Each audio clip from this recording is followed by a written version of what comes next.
अस्सलाम वालेकुम गाइस, बिना टाइम के ब्लॉग को करते हैं स्टार्ट। और कैरम बोर्ड में आज माहौल बन रखा है एक नंबर। आजू भाई का चल रहा है कैरम बोर्ड का गेम। फिर हमें आ गए मेडिकल मामू कोल्ड ड्रिंक लेके बैठे हुए थे पहले से, तो कोल्ड ड्रिंक पी के मामू के साथ। फिर अब्बास बोला ले भाई तुझे चेक करता हूँ, शायद उसे मेरी धड़कन सुनाई नहीं थी, तभी गौर से देख रहा। तब मैं आ गया वॉलीबॉल खेलने के लिए, और वॉलीबॉल में देखा तो 4-5 जने खेल रहे थे। तभी असलम भाई हमारे साथ साइड में आ गए, वो हमें बोल रहे थे कि भाई नेट ऐसे हो गई वैसे हो गई है। तभी इसका ज्ञान हमारे समझ में नहीं आ रहा था। हम आगे सीधा बाबू का कैरम बोर्ड देखने के लिए, गेम देखने के लिए, उस्मान का और बाबू का, क्योंकि उनका गेम चल रहा था एक नंबर। फिर हम भाई खेल के रवाना हो गए तो ऑफिस की तरफ। वहाँ पे पीनी हमें चाय, आज लेट हो गए थे। आगे जाके देखा तो सन्नी चाय तैयार करके बैठा हुआ है, सारे भाई चाय का आनंद ले रहे।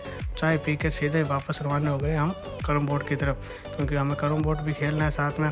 आगे आके देखा तो लैब के अंदर एक नंबर माहौल बन रखा था, और भीड़ देखो, सारे सो रहे थे, कोई खेल रहा था, कोई पबजी खेल रहा था। इन्हीं बीच में हमारा भी मौका लग गया, सारे चले गए थे और हमें खेलने के लिए मौका मिल गया। तभी खेलते खेलते हमारा शहरी का टाइम हो गया, मैं निकल गया अपने घर शहरी करने के लिए। फिर सीधा शाम को बाहर आके देखा तो एक नंबर मौसम बन रखा था। सीधा गया मैं लेब में, देखा तो जाफर मामू को इफ्तारी की पार्टी की तैयारी कर रहे हो, सदी काका रेख के भैया सब। तभी मैंने वाजिद को कॉल किया, वाजिद आजा। तभी वाजिद आई, लोग जाम से पहले ही बैठा था। फिर सन्नी को बोला आजा भाई, सन्नी भी आ गए। तो हम तीनों भाई रवाना हो गए मस्जिद की तरफ नमाज़ पढ़ने के लिए। फिर नमाज़ पढ़ने के बाद आ गए हम सीधा बाहर इमरान भाई मिल गए थे। इमरान भाई के साथ साथ अमन भी था, आशिक भी था सब। फिर देखा तो इनकी भीड़ अलग ही चल रही थी, जाफर मामू को ज्ञान अलग ही दे रहे थे। फिर हम रवाना हो गए सीधा दरगाह की तरफ। साथ में देखा मौसम भी बढ़िया था और पक्षी भी उड़ रहे थे। फिर हम तीनों भाई आ गए सीधा दरगाह सलाम करने के बाद में आ गया बाहर देखा मौसम और दरगाह का नज़ारा एक नंबर लग रहा था। फिर देखा तो वाजिद बैठा है, मोबाइल में घुस रखा था पूरा। तभी अमन आ गया था।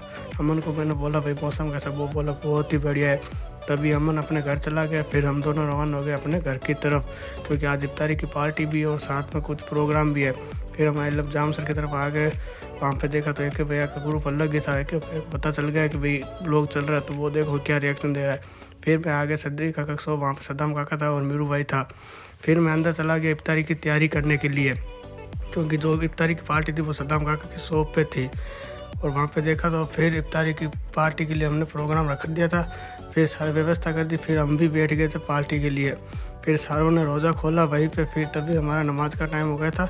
मैं और आशिक सदाम तीनों भाई निकल पड़े मस्जिद को नमाज़ पढ़ने के लिए सीधे ही। फिर नमाज़ पढ़ के आ गए हम बाहर अमन भाई, राशिक, चिरकुट भाई भी आ गया था, और मस्जिद भी शानदार लग रही थी और मौसम भी बढ़िया था। तभी इमरान भाई भी आ गया था।